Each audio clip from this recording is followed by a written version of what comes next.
Hello વિદ્યાર્થી મિત્રો, welcome to ધીવર class.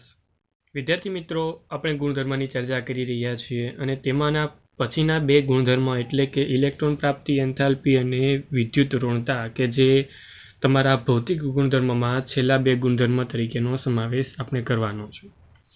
વિદ્યાર્થી મિત્રો, તમારી માટે થોડીક એવી બેઝિક વસ્તુ તૈયાર રાખી છે, પરંતુ યાદ કરીએ આયનીકરણ એન્થાલ્પી શું હતું કે જે લાસ્ટ લેક્ચરમાં આપણે સમજ્યા. તો આયનીકરણ એન્થાલ્પીને જો તમે સમજી ચૂક્યા છો તો ઇલેક્ટ્રોન પ્રાપ્તિ એન્થાલ્પી તેના કોન્સેપ્ટના બેઝિસ પર તેના વિરોધાભાસમાં આવેલી પ્રકૃતિ છે. આયનીકરણ એન્થાલ્પીની વાત કરવા જાઓ તો એમ કહેવાય કે જ્યારે પણ મારે કોઈ પરમાણુમાં અથવા એમ કહી શકાય કોઈ તત્વમાં એક ઇલેક્ટ્રોન દૂર કરવો છે, એટલે કે અલગ કરી લઈશ ઇલેક્ટ્રોનને, અને ત્યારે જે એન્થાલ્પીનો ફેરફાર થશે અથવા તો થયો હોય તો તેને આપણે નામ આપ્યું આયનીકરણ એન્થાલ્પી. તેના કારણો આપણે લાસ્ટ લેક્ચરમાં સજેશનમાં જોયા, તેના કારણોને ધ્યાનમાં લઈને બધી બાબતને આપણે કાળજીપૂર્વક સમજ્યા. પરંતુ વિદ્યાર્થી મિત્રો, તમે જાણો છો તે મુજબ અત્યારનો ટોપિક એટલે નેક્સ્ટ ઇલેક્ટ્રોન પ્રાપ્તિ એન્થાલ્પી. હવે ઇલેક્ટ્રોન પ્રાપ્તિ એન્થાલ્પીનો મતલબ શું છે સમજો કે તમારી પાસે કોઈ વાયુ સ્વરૂપનો તટસ્થ પદાર્થ છે, કોઈ એક ઇલેક્ટ્રોન મેળવે છે, પ્રાપ્ત કરે છે, એક ઇલેક્ટ્રોન પ્રાપ્ત કરે છે કે જેને કારણે X માઇનસ તૈયાર થશે, અને આ એક ઇલેક્ટ્રોન દાખલ થવાને કારણે જે પણ એન્થાલ્પીનો ફેરફાર થયો છે તેને આપણે બોલી શકીએ છીએ ડેલ્ટા EGH, એટલે કે ઇલેક્ટ્રોન પ્રાપ્તિ એન્થાલ્પી, જે સામાન્ય રીતે તમને ઋણ મૂલ્ય દર્શાવે છે. હવે પરમાણુમાં કેટલીક સરળતાના કારણે આપણે ઇલેક્ટ્રોન સ્વીકારીને ઋણ આયન બનવાની પ્રકૃતિ જે વર્ણવી કે જેને કારણે એન્થાલ્પીનો ફેરફાર થયો ડેલ્ટા EGH કહીએ છીએ, પરંતુ તેના મોટા ભાગના પીરિયોડિક ટેબલના મોટા ભાગના મૂલ્ય ઇલેક્ટ્રોન પ્રાપ્તિના મૂલ્ય જે છે એ સામાન્ય રીતે ઋણ જોવા મળે છે. તમે ફરી એકવાર જાણો છો તે મુજબ ઇલેક્ટ્રોન પ્રાપ્તિ એન્થાલ્પીનો સંદર્ભ હોવાને કારણે અહીંયા એકમ ફરી એકવાર કિલોજૂલ મોલ ઇન્વર્સ થવાનો છે. પરંતુ મેં વાત કરી તમારે ભૂલવાની નથી, કોઈ પણ પીરિયોડિક ટેબલનો કોઈ પણ તત્વ હોય એ મોટા ભાગનું ઋણ મૂલ્ય દર્શાવે છે, એટલે જે પણ ઇલેક્ટ્રોન પ્રાપ્તિ એન્થાલ્પીનું મૂલ્ય છે એ ઋણ છે. પરંતુ એ સજેશન એ તે તત્વને સ્વભાવ પર આધારિત જોવા મળશે, કેમ કે બહુ બધી તત્વની પ્રક્રિયા ઉષ્માક્ષેપક પ્રકારની છે, અમુક પ્રક્રિયા એવી છે જેમાં ઉષ્મા શોષક પ્રકારની હોય. પીરિયોડિક ટેબલની અંદર સમૂહ નંબર 18ને બાદ કરી દઉં, સમૂહ નંબર 18 કે જેને આપણે સમૂહ નંબર 0 પણ બોલીએ છીએ. સમૂહ નંબર 18 અથવા એમ કહું કે સમૂહ નંબર 0, ખાસ કાળજીપૂર્વક યાદ રાખવાનું છે, અહીંયા 0 શબ્દ પણ યુઝ થાય છે, સમૂહ નંબર 0 પણ કહેવાય છે. તો સમૂહ નંબર 18 અથવા તો સમૂહ નંબર 0 જો જોવા જઈએ ને તો પોઝિટિવ અથવા એમ કહી શકાય કે વધારે ધન પ્રકૃતિમાં જોવા મળે છે તેના મૂલ્ય. પરંતુ બાકીના પીરિયોડિક ટેબલના તત્વો જ્યારે વિચારવા જાઓ તો તેની અંદર બધા ઋણ જોવા મળે છે. તેમાં પણ સમૂહ નંબર 17ને યાદ કરવા જાઓ તો એ વધારે ઋણમય પ્રકૃતિમાં છે તેના મૂલ્ય. એટલે આ વસ્તુ મેં ખાસ તમારી સાપેક્ષ લખીને રાખી છે. ફ્લોરિન, ક્લોરિન, બ્રોમિન, આયોડિન અને એસ્ટાટિન એટલે કે હેલોજન સમૂહ છે અને તેના મૂલ્ય હંમેશા સૌથી વધારે ઋણ હશે. તમને NCERT ટેક્સ્ટબુકની અંદર તેના મૂલ્ય પણ આપ્યા છે, જોઈ શકો છો ચોક્કસ. એવી રીતે સમૂહ નંબર 0 અથવા તો સમૂહ નંબર 18 કે જેને આપણે હિલિયમ, નિયોન, આર્ગોન, ક્રિપ્ટોન, ઝેડોન અને રેડોનના સંદર્ભમાં યાદ કરીએ છીએ કે જે સૌથી વધારે ધન પ્રકૃતિની અંદર છે. આ બધી વસ્તુ કઈ રીતે એક્સપ્લેન કરી શકાય તો વસ્તુ ક્લિયર છે કે જ્યારે તમે ધન પ્રકૃતિ વિશે વાત કરો છો તો એનો કોન્સેપ્ટ કયો છે, કઈ રીતે કે વિચારી શકાય કે તે મૂલ્ય ધન આવશે ઇલેક્ટ્રોન પ્રાપ્તિના, તો આપણે બધા જ જાણીએ છીએ હિલિયમ, નિયોન, આર્ગોન, ક્રિપ્ટોન, ઝેડોન, રેડોન. તો આ બધા તત્વો એવા છે કે જે સામાન્ય રીતે તેની બાહ્યતમ કક્ષા સંપૂર્ણ રીતે ભરેલી છે, અથવા એમ કહી શકાય નિષ્ક્રિય ઇલેક્ટ્રોન રચના છે કે જેની બાહ્યતમ કક્ષા એવી તૈયાર થાય છે કે જે ઇલેક્ટ્રોન મેળવવા પણ તૈયાર થતી નથી, ઇલેક્ટ્રોન સ્વીકારવા પણ તૈયાર થતી નથી, મતલબ ગુમાવવા પણ તૈયાર થતી નથી અને સ્વીકારવા પણ તૈયાર થતી નથી. અને એવી પ્રકૃતિની અંદર જ્યારે તમે કોઈ એક ઇલેક્ટ્રોન એન્ટર કરાવવાની વાત કરતા હોવ, બહારથી તમારે એડ કરવો છે, તો સ્વાભાવિક છે કે તે બાહ્યતમ કક્ષામાં ઓલરેડી જગ્યા છે નહીં, એટલે તે એવી કક્ષામાં સેટ થશે કે જ્યાં કોઈ ઇલેક્ટ્રોન છે જ નહીં, એટલે કે નવી કક્ષામાં તે એન્ટર થવાનો છે. હવે તમે એ વસ્તુ વિચારવા જાઓ તો હું હિલિયમના ઉદાહરણ દ્વારા સમજાવવા જઈશ. હિલિયમ તમારી પાસે એટમ તરીકે છે. હિલિયમની બાહ્યતમ કક્ષામાં સિમ્પલ છે કે આ 1s કક્ષક તેની પાસે છે અને તેમાં 2 ઇલેક્ટ્રોન સંપૂર્ણ ભરાયેલા છે. સ્વાભાવિક છે કે બધી પ્રકૃતિ તમે જાણો છો કે હિલિયમમાં 2 ઇલેક્ટ્રોન છે, પરંતુ એક ત્રીજો એન્ટર કરવા માંગુ છું ઇલેક્ટ્રોન, તો શું આ 1s2માં એન્ટર થશે? ના, નહીં થાય. એ ક્યાં એન્ટર થાય? એ પછીની કક્ષકમાં એન્ટર થશે. એટલા માટે તે બહુ જ અસ્થાયી પ્રકૃતિમાં છે. અને બધું તમે જાણો છો તે જ મુજબ જો તે અસ્થાયી પ્રકૃતિમાં છે તેને સ્ટેબલ કરવા માટે અથવા તો તેની સ્ટેબિલિટી અથવા તો તેને સ્થિર કરવા માટે બીજી કક્ષકમાં તેને લાવવા માટે, યોગ્ય સેટ કરવા માટે મારે એક એનર્જીનું વધુ મોટું મૂલ્ય મારે એન્ટર કરવું પડશે, કે જેને કારણે તેના બધાના મૂલ્ય વધારે ધન પ્રકૃતિમાં જોવા મળે છે. ક્લિયર? સમજાયું? અને આવર્ત કોષ્ટકમાં ઉમદા વાયુ તત્વોની અગાઉ જમણી બાજુ તરફ ઉપરની તરફ ગોઠવાયેલા તત્વો માટે ઇલેક્ટ્રોન પ્રાપ્તિ એન્થાલ્પીનું મૂલ્ય ઘણું જ વધારે ઋણ જોવા મળે છે. એટલે કે આ સમૂહ નંબર 17 જે તમે બધા જાણો છો. જો આયનીકરણ એન્થાલ્પીની સરખામણીમાં ઇલેક્ટ્રોન પ્રાપ્તિ એન્થાલ્પીમાં જો વિચારવા જઈએ ને તો પરમાણુમાં ચોક્કસ મુજબની ઓછી નિયમિતતા તમને આ વસ્તુ જોવા મળશે. ઇલેક્ટ્રોન પ્રાપ્તિ એન્થાલ્પીમાં પરિવર્તનનો ક્રમ ઓછો નિયમિત છે, ટૂંકમાં અને સરળ ભાષામાં કહું તો. એટલે સામાન્ય નિયમ મુજબ આવર્ત કોષ્ટકમાં આવર્તમાં ખાસ કરીને આવર્તમાં ડાબીથી જમણી તરફ જતા હો. ખાસ કાળજીપૂર્વક વિધાનોને હવે સાંભળજો, ફટાફટ બોલું છું, ખાસ એક્સપ્લેન કરતા જજો.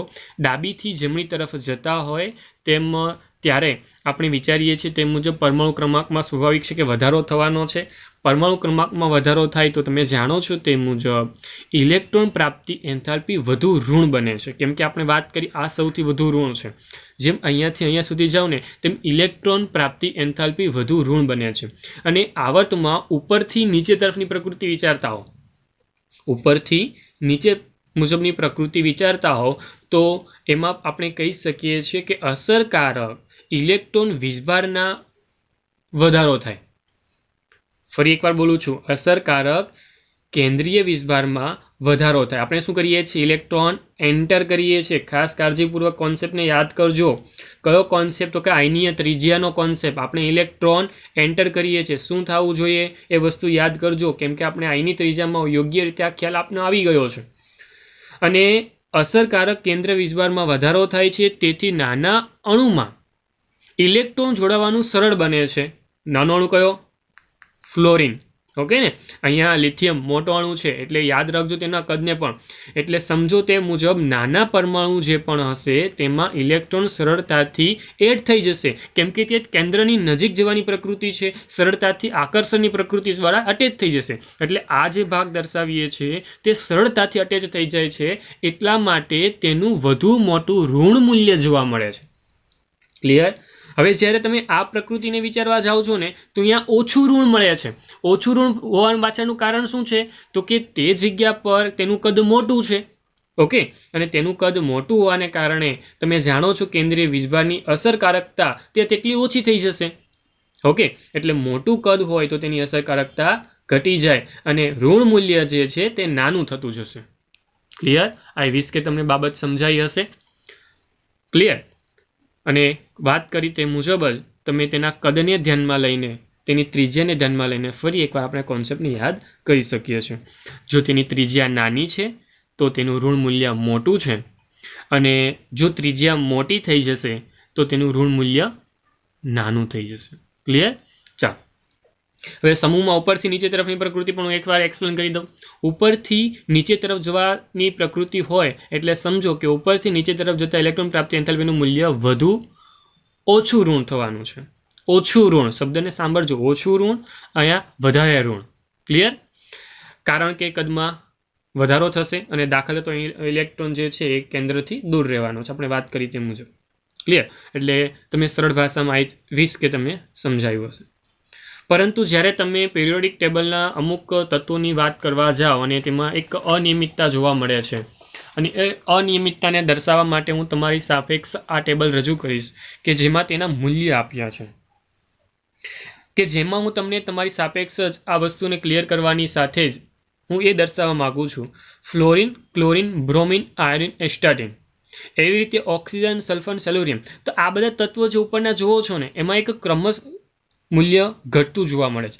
પરંતુ મૂલ્ય ઘટવાની સાથે સાથે એ વસ્તુ ઓબ્ઝર્વેશન તમે કરી શકો છો કે ફ્લોરિન અને ઓક્સિજન આ બે એવા તત્વો છે કે જેના નીચેના તત્વો કરતાં પોતે જ ઓછું મૂલ્ય ધરાવે છે. મતલબ ફ્લોરિનનું સૌથી વધુ હોવું જોઈતું હતું, જે ઓછું મૂલ્ય ધરાવે છે ક્લોરિન કરતાં. જુઓ, એવી રીતે ઓક્સિજનનું ઓછું મૂલ્ય છે જે તેના સાથે યોગ્ય બંધ બેસતું નથી. આપણે વાત શું કરી, કદ નાનું હોય તો સ્વાભાવિક છે કે મૂલ્ય વધુ મોટું હોવું જોઈએ, ઓકે ને. પરંતુ અહીંયા જે ક્રમ છે તે તૂટી રહ્યો છે. સૌથી મોટું મૂલ્ય ફ્લોરિન અને અહીંયા ઓક્સિજન હોવું જોઈતું હતું, પરંતુ એવું છે નહીં. હવે આ પાછળનું કારણ શું છે એ વસ્તુ તમને એક્સપ્લેન કરવા જાઉં તો ફરી એકવાર અહીંયા સાંભળજો કે ઓક્સિજન અને ફ્લોરિન વચ્ચેની જે ઇલેક્ટ્રોન પ્રાપ્તિના મૂલ્ય સાથેનું અકબંધ પ્રકૃતિ છે એ કઈ રીતે એક્સપ્લેન કરી શકું, તો ખાસ કાળજીપૂર્વક સાંભળજો. હવે ઇલેક્ટ્રોન પ્રાપ્તિ એન્થાલ્પીનું મૂલ્ય તમે વાત કરી, તમે જોયું કોષ્ટકની અંદર, એ જ પ્રમાણે સમજાવું છું. આવું થવા પાછળનું કારણ શું, તો ખાસ કાળજીપૂર્વક સાંભળો. હવે ઓક્સિજન અને ફ્લોરિનમાં ઇલેક્ટ્રોન પ્રવેશે ત્યારે ઉમેરાતો ઇલેક્ટ્રોન નીચા શક્તિ સ્તર, એટલે કે આપણે વિચારીએ છીએ તે મુજબ n=2, ઓકે ને. n=2 એન્ટર થાય છે. કેના માટે વાત કરું છું, ઓક્સિજન અને ફ્લોરિન જેવા તત્વો જે છે તેની અંદર, ઓકે. એટલે n=2 એન્ટર થાય એટલે તે કેન્દ્રની નજીક છે, ઓકે, જાણી શકાય, ઓકે ને. ત્યાં તેનું અગાઉથી હાજર રહેલા ઇલેક્ટ્રોન સાથેનું વધુ અપાકર્ષણ જોવા મળવાનું છે. ફરી એકવાર બોલું છું, n=2 કે જે સૌથી નજીકની કક્ષકોમાં આવે છે, પરંતુ કક્ષા ત્યાં નાની છે. કક્ષા નાની હોય એટલે ઇલેક્ટ્રોન ગીચ ગોઠવાય, અને એ ગીચ ઇલેક્ટ્રોન એટલે કે નજીક ઇલેક્ટ્રોનને કારણે અગાઉથી હાજર ઇલેક્ટ્રોન જે હતા તેના કારણે ત્યાં અપાકર્ષણની પ્રકૃતિ જોવા મળે છે. હવે તમે સિમ્પલ ભાષામાં જ હું એમ કહું કે તમારી રિંગ છે, એક રિંગમાં મારે 5 ઇલેક્ટ્રોન સેટ કરવાના છે, ઓકે. એટલે સમજો કંઈક આ રીતેની પ્રકૃતિ અહીંયા જોવા મળે છે કે સમજો કે તમારી સાપેક્ષ આ નાની રિંગ છે, ઓકે, અને એવી રીતે મોટી રિંગ છે. આ રિંગ એટલે કક્ષા વિચારજો. હવે તેની અંદર હું ઇલેક્ટ્રોનને સેટ કરું છું. આ પહેલો ઇલેક્ટ્રોન, આ બીજો ઇલેક્ટ્રોન, આ 3, આ 4, આ 5 અને આ 6. ચાલો 6 ઇલેક્ટ્રોન મેં સેટ કર્યા. કેટલા નજીક છે? હવે તમે જાણો છો કે જેટલા નજીક તેટલું અપાકર્ષણનું મૂલ્ય વધુ હશે. હવે આ 6 જ ઇલેક્ટ્રોન, પરંતુ કક્ષાનું મૂલ્ય અહીંયા n=2 હતું, તો n=3 કરી દઉં. મતલબ કક્ષા મોટી થઈ જશે ને, કેમ કે n=3 થઈ ગયો. તો સ્વાભાવિક છે કે આ ઇલેક્ટ્રોન હવે જે સેટ થવાના છે 6 ઇલેક્ટ્રોન એટલા દૂર દૂર સેટ થશે કે જેનું અપાકર્ષણનું મૂલ્ય ત્યાં ઘટી જાય છે, ઓકે. અપાકર્ષણનું મૂલ્ય ત્યાં ઘટી જાય છે. એટલે આ કોન્સેપ્ટને ધ્યાનમાં લઈને ચાલવાનું છે કે અહીંયા ઇલેક્ટ્રોન વચ્ચે જે પણ અપાકર્ષણનું મૂલ્ય છે એ n=2 અને n=3ના કોન્સેપ્ટ સાથે વિચારવા જાઓ તો અહીંયા વધુ અપાકર્ષણ જોવા મળે છે. અને આ વધુ અપાકર્ષણની વિરુદ્ધમાં મારે કામ કરવું પડશે. એટલા માટે જે મૂલ્ય જે છે એ મૂળ મૂલ્ય કરતાં થોડુંક ઓછું ઋણ જોવા મળે છે. ક્લિયર? સમજ પડી ગઈ? આઈ વિશ કે તમને સમજાયું હશે. એટલા માટે જ જ્યારે તમે વાત કરો છો મૂલ્યની, તો અહીંયા મૂલ્યમાં એ જ વસ્તુ ક્લિયર છે કે જે સલ્ફર અને ક્લોરિનમાં એન્ટર થતો ઇલેક્ટ્રોન હોય તો એ સરળતાથી એન્ટર થઈ જશે, પરંતુ ઓક્સિજન અને ફ્લોરિન જે છે તેની અંદર કક્ષા નાની છે. કક્ષા નાની એટલે તમે જાણો છો તે મુજબ તમારું જે પણ ઇલેક્ટ્રોન એન્ટર થવાનો છે કક્ષાની અંદર તેને મારે વધુ એનર્જી આપવી પડશે. બાહ્ય અથવા તો જે પણ એનર્જીનું ફેરફાર છે વધુ થશે, કેમ કે ત્યાં અપાકર્ષણનું મૂલ્ય n=3 વાળી જે કક્ષા છે ને તેના કરતાં વધુ છે. ક્લિયર? કે જેને કારણે તે ઇલેક્ટ્રોનનું અપાકર્ષણનું મૂલ્ય જવાબદાર છે એ ઓક્સિજન અને ફ્લોરિનમાં મૂલ્ય ઓછું ઋણ થવા પાછળનું. ક્લિયર? એટલે આ એક મૂલ્ય જેવા હતા કે જેમાં અનિયમિતતા તમને જોવા મળતી હતી કે જેના વિશે આપણે મેં સમજાવ્યું. હવે તમને આના પરથી બહુ અલગ અલગ સવાલો પૂછાય તો તમને હવે સમજ હોવી જોઈએ. હવે તમને સવાલો પૂછાય ને તો તેના મૂલ્ય સાથેના સવાલો પૂછાય. જેમ કે કોયડા નંબર 3.7 જો તમે કોયડા નંબર 3.7ની વાત કરવા જાઓ તો સવાલ કંઈક એવો છે કે ફોસ્ફરસ, સલ્ફર, ક્લોરિન અને ફ્લોરિન જે હમણાં વાત કરી માં કોની ઇલેક્ટ્રોન પ્રાપ્તિ એન્થાલ્પીનું મૂલ્ય સૌથી વધુ ઋણ, શબ્દને ખાસ કાળજીપૂર્વક વાંચવાનો, સૌથી વધુ ઋણ અને સૌથી ઓછું ઋણ કોનું હશે? ક્લિયર? શબ્દને ખાસ કાળજીપૂર્વક તમે સાંભળ્યું હશે ને તે મુજબ તમારે જવાબ આપવાનો. સૌથી વધુ ઋણ અને સૌથી ઓછું ઋણ એવા શબ્દ તમારી સાપેક્ષ મૂક્યા હશે. અત્યારે સવાલમાં એમ પૂછેલું છે કે વધુ ઋણ અને ઓછું ઋણ, સૌથી વધુ ઋણ, સૌથી ઓછું ઋણ કયા છે? ક્લિયર? અને એ બાબતને તમે કાળજીપૂર્વક હવે આપણા કોન્સેપ્ટ મુજબ વિચારીને લખી શકો છો. ક્લિયર? તો આમ એક ઇલેક્ટ્રોનને એન્ટર કરવા માટેના જે એનર્જીના ફેરફાર છે તેને આપણે કહીએ છીએ ઇલેક્ટ્રોન પ્રાપ્તિ એન્થાલ્પી. ક્લિયર? ચાલો, તો આ હતો આપણો પછીનો ગુણધર્મ એટલે કે ગુણધર્મ 4, ઇલેક્ટ્રોન પ્રાપ્તિ એન્થાલ્પી. ચાલો હવે વાત કરીએ વિદ્યુત ઋણતા, જે તમારા માટે ખૂબ જ અગત્યનો છે. કાળજીપૂર્વક સાંભળજો આખા જ કોન્સેપ્ટને ખાસ કાળજીપૂર્વક લેવાનો છે. વિદ્યુત ઋણતા એટલે શું, તેના કોન્સેપ્ટને કઈ રીતે એક્સપ્લેન કરી શકાય તો સાંભળજો ખાસ કાળજીપૂર્વક. રાસાયણિક સંયોજનમાં જ્યારે પણ સહસંયોજક બંધના ઇલેક્ટ્રોન યુગ્મ એટલે એક સાથે 2 ઇલેક્ટ્રોનનું જે પેર હોય તેને ઇલેક્ટ્રોન યુગ્મ કહીએ છીએ. એટલે સહસંયોજક બંધના ઇલેક્ટ્રોન યુગ્મને પોતાની તરફ આકર્ષણ કરવાની જે પણ પરમાણુની ક્ષમતા છે, ગુણવત્તા છે, એબિલિટી છે, કેપેસિટી છે, તેને આપણે કહીએ છીએ વિદ્યુત ઋણતા. ફરી એકવાર અને ટૂંકા વાક્યમાં કહું તો કોઈ પરમાણુ છે કે જે બીજાને પોતાના તરફ આકર્ષવાની પ્રકૃતિ ધરાવે છે, તો તેની જે આકર્ષણ કરવાની અથવા તો તેના પર ફોર્સ લગાડવાની અને સરળતાથી તેના તરફ ખેંચવાની જે એબિલિટી છે, તેની જે ગુણવત્તા છે, તેનું માપન કરવા માટે આપણે શબ્દ વાપરીએ છીએ વિદ્યુત ઋણતા. અને વિદ્યુત ઋણતા આયનીકરણ એન્થાલ્પી અને ઇલેક્ટ્રોન પ્રાપ્તિ એન્થાલ્પીની જે માપી નથી શકાતી. ખાસ કાળજીપૂર્વક સાંભળજો. ફરી એકવાર બોલું છું, ઇલેક્ટ્રોન પ્રાપ્તિ એન્થાલ્પી હોય અને આયનીકરણ એન્થાલ્પી હોય તેના મૂલ્ય આપણે માપેલા છે, માપી શકીએ છીએ. એ એનર્જી એન્થાલ્પી છે એટલા માટે. પરંતુ આ એવો કોન્સેપ્ટ છે કે જેને માપવા માટે આપણે સક્ષમ નથી. તેમ છતાં પણ તત્વની વિદ્યુત ઋણતા માપવા માટે અથવા તો તેના સાંકેતિક દર્શક અથવા એને કહી શકાય કે માપક્રમ યોગ્ય રીતે દર્શાવવા માટે અલગ અલગ પદ્ધતિ વિકસાવેલી છે અલગ અલગ સાયન્ટિસ્ટો દ્વારા. અને એ સાયન્ટિસ્ટોના નામ સાથે હું તમને એક્સપ્લેન કરીશ. જેમ કે વાત કરું તો પેલો છે પાઉલિંગ માપક્રમ, બીજો માપક્રમ લઈશ મુલિકન જાફે માપક્રમ. એવી રીતે તમારી સાપેક્ષ ત્રીજો પણ અગત્યનો એલરેડ, શું નામ છે, ઓલરેડ રોચલ માપક્રમ, રોચવ. ઓકે, ઓલરેડ રોચો માપક્રમ. આવા 3 માપક્રમ તમારી સાપેક્ષ મેં રજૂ કર્યા. હવે આ 3 માપક્રમ તમારી સાપેક્ષ રજૂ કર્યા એવા અલગ અલગ સાયન્ટિસ્ટો દ્વારા તે સમયમાં વિદ્યુત ઋણતા માટે અલગ અલગ માપક્રમ નક્કી થયા, જેમાંથી પાઉલિંગ માપક્રમ જે છે વ્યાપક રીતે વપરાશમાં આવ્યો. અને એ વસ્તુ પાઉલિંગ માપક્રમ શું કામ કહેવાય છે તો 1922ની અંદર અમેરિકનના એક સાયન્ટિસ્ટ એવા પાઉલિંગ કે જેણે ફ્લોરિનની ઇલેક્ટ્રોન આકર્ષવાની જે પણ એબિલિટી હતી તેના વિશે વાત કરી.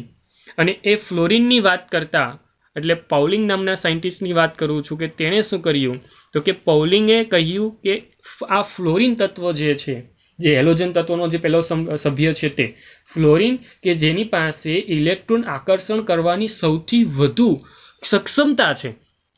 એટલે સમજો તે મુજબ તમારી પાસે સાપેક્ષ એણે એવું રજૂ કર્યું કે આ ફ્લોરિન એવો તત્વ છે કે સૌથી વધુ વિદ્યુત ઋણતા ધરાવે છે. અને એણે એમ પણ વાત કરી કે તેની વિદ્યુત ઋણતા 4 જેટલી છે. હવે સૌથી વધુ અને પછી એમ કહે છે કે 4. ઓકે, તો યાદ રાખો વિદ્યાર્થી મિત્રો કે તમારી પાસે વિદ્યુત ઋણતાનું મૂલ્ય તમને યાદ હોવું જોઈએ, ખાસ કરીને ફ્લોરિનનું. અને સૌથી વધુ વિદ્યુત ઋણતા કોની છે તો યાદ રાખવાનું છે આ ફ્લોરિન તત્વની છે. કયા તત્વની છે? આ ફ્લોરિન તત્વની. ઓકે, હવે તેની સાપેક્ષ જ્યારે પણ તેણે રજૂ કરેલી બાબતો દર્શાવી તો એણે બહુ બધા તારણો સાથે અને પોલિંગ માપક્રમ મુજબ બહુ બધા તત્વોની એટલે કે પિરિયોડિક ટેબલના જે પણ તત્વો છે તેની વિદ્યુત ઋણતા તમને બતાવી. વિદ્યુત ઋણતા કોઈ આપેલ તત્વ માટે અચર રહેતી જ નથી. આ વસ્તુ પણ યાદ રાખવાનું છે તમારે. વિદ્યુત ઋણતા જે છે તે સામાન્ય રીતે તેનું મૂલ્ય અલગ અલગ બાબત પર આધાર રાખે. જેમ કે હું એક્ઝામ્પલ તરીકે એમ કહું કે આ ફ્લોરિન છે તો એ ફ્લોરિન કયા તત્વ સાથે જોડાયેલો છે અથવા તો તેનું સંયોજન કયા તત્વ સાથે થવાનું છે, થઈ રહ્યું છે તો થયેલું છે.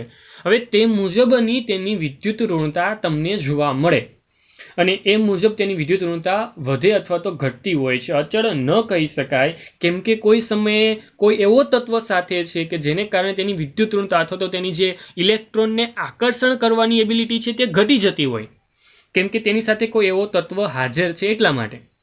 તો અહીંયા ઇલેક્ટ્રોન આકર્ષણ કરવાની જે એબિલિટી છે તે ઘટી જાય તો એમ કહી શકું છું કે તે મુજબની વિદ્યુત ઋણતા તે તત્વની બનશે. એટલે નક્કી એ છે કે જો સિંગલ એટલે કે એકલો ફ્લોરિન છે ને તો સૌથી વધુ વિદ્યુત ઋણતા તેની છે. સૌથી વધુ, ખાસ કાળજીપૂર્વક શબ્દ વાપરીએ છીએ, સૌથી વધુ. ઓકે. તેમ છતાં પણ બે પરમાણુ એકબીજા સાથે જોડાય ને ત્યારે કયા પ્રમાણમાં તે બીજા ઇલેક્ટ્રોનને આકર્ષે છે તેના મુજબ આપણે ઇલેક્ટ્રોનની આકર્ષણની વૃત્તિને આધાર પર વિદ્યુત ઋણતા તૈયાર કરીશું. ઓકે. સામાન્ય રીતે વિદ્યુત ઋણતા આવર્ત કોષ્ટકની અંદર ડાબીથી જમણી, જમણીથી ડાબી તરફ વિચારવા જાઓ, ઉપરથી નીચે અથવા તો નીચેથી ઉપર તરફ વિચારવા જાઓ તો અનુબદ્ધ રીતે તેના મૂલ્યની તમારી સાપેક્ષ રજૂ કરીશ કે જેને કારણે તમે સરળતાથી સમજી શકો. હવે આ બે કોષ્ટક તમારી સાપેક્ષ મેં ફરી એકવાર રજૂ કર્યા છે કે જેમાં લિથિયમથી સિઝિયમ સુધીના ફ્લોરિન એસ્ટેટિન તરીકે એટલે કે આ ડાબી બાજુ તરફની પ્રકૃતિ, આ જમણી બાજુ તરફની પ્રકૃતિ, પરંતુ ઊભી પ્રકૃતિ, ઉપરથી નીચે તરફની. અને તમે ક્લિયર એના નંબર્સ પરથી જોઈ શકો છો કે ઉપરથી નીચે તરફ આવો છો તેમ વિદ્યુત ઋણતાનું મૂલ્ય ઘટતું જાય છે. ઉપરથી નીચે તરફ આવો છો વિદ્યુત ઋણતાનું મૂલ્ય ઘટતું જાય છે. એવી જ રીતે જો તમે વિચારો છો કે ડાબેથી જમણી તરફની પ્રકૃતિ કેવી હશે તો તમે ક્લિયર નંબર પર જોઈ શકો છો. તે જ રીતે અહીંયા મૂલ્ય વધતું જોવા મળે છે. ઓકે. એટલે ખાસ કાળજીપૂર્વક આ વસ્તુને યાદ રાખવાની છે તમારે. જો તમે સરળતાથી તમે પ્રક્રિયાની સક્ષમતા અથવા તો કઈ રિએક્શન પહેલાં કરશે, કયો રિએક્શન પછી કરશે સમજો. એક એક્ઝામ્પલ દ્વારા તમને હું સમજાવવાની ટ્રાય કરું. તમારી પાસે કોઈ એ નામનો કમ્પાઉન્ડ છે. ખાસ કાળજીપૂર્વક સમજજો. તમારી પાસે શું છે? કોઈ એ નામનો કમ્પાઉન્ડ છે. હવે આ કમ્પાઉન્ડની રિએક્શન કોની સાથે થશે એ મને જવાબમાં જોઈએ છે. મારી પાસે બે તત્વ છે, એક ઓક્સિજન છે અને એક ક્લોરિન છે. હું આ તત્વને એક સાથે નાખી દઉં છું. ધેટ મીન્સ આ એને હું ઓક્સિજન અને ક્લોરિન સાથે નાખું છું તો તમે વિચારીને મને જવાબ આપો કે આ તત્વ નાખવાની સાથે કયો તત્વ એટલે કે ઓક્સિજન અને ક્લોરિનમાંથી કયો તત્વ, આ બેમાંથી કયો તત્વ કે જે પહેલા રિએક્શન એ સાથે કરશે?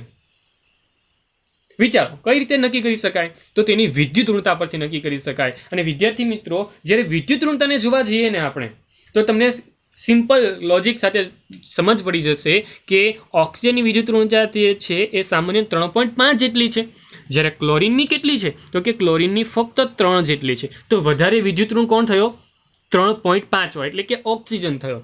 તો સિમ્પલ લોજિક यहाँ એવો તૈયાર થાય છે કે જો વધુ આકર્ષણ કરી શકનાર કોઈ તત્વ હાજર છે તો પહેલા એ જ રિએક્શન કરશે. ધેટ મીન્સ કે ઓક્સિજન અને ક્લોરિન આ બંને તમારી પ્રક્રિયામાં હાજર છે તો પહેલો અટેક કોણ કરવાનું છે? આ ઓક્સિજન કરવાનું છે. ક્લિયર? તમે સિમ્પલ ભાષામાં આ લોજિકને આવી રીતે તમે ભવિષ્યના કોઈ પણ રિએક્શન સાથે કરશો.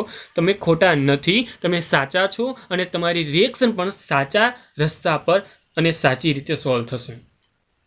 એટલે વિદ્યુત ઋણતાના જેટલા પણ મૂલ્ય તમારી સાપેક્ષ રજૂ કરેલા છે કોષ્ટકના સંદર્ભમાં એ તમે જેટલા મેક્સિમમ યાદ રાખી શકતા હોય તેવી રીતે યાદ રાખી દેવાના. ફરજિયાત નથી યાદ રાખવા, પરંતુ અમુક મૂલ્ય એવા કે ફ્લોરિન, ક્લોરિન, બ્રોમિન અથવા તો ઓક્સિજન, સલ્ફર જેવા મૂલ્ય યાદ રાખવા, કેમ કે કોઈ વખતે તમને સંદર્ભમાં પૂછી દે છે એટલા માટે આપણે તેને યાદ રાખ્યા હોય તો સારું પડે.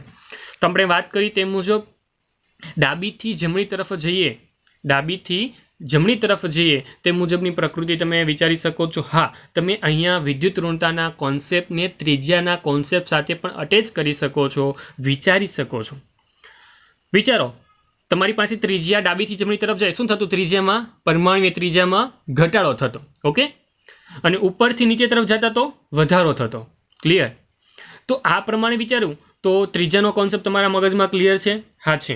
તો આવર્તમાં પરમાણ્વીય ત્રિજ્યા ઘટવાની સાથે, પરમાણ્વીય ત્રિજ્યા ઘટે છે એટલે કે આ તરફ આવું છું, પરમાણ્વીય ત્રિજ્યા ઘટવાની સાથે સાથે બાહ્યતમ કક્ષાના ઇલેક્ટ્રોન જે હોય એ કેન્દ્રથી વધુ નજીક આવે એટલે કેન્દ્ર પ્રત્યેનું આકર્ષણ વધતું જાય, અને કેન્દ્ર પ્રત્યેનું જે આકર્ષણ વધતું જાય એટલે વિદ્યુત ઋણતા વધતી જાય.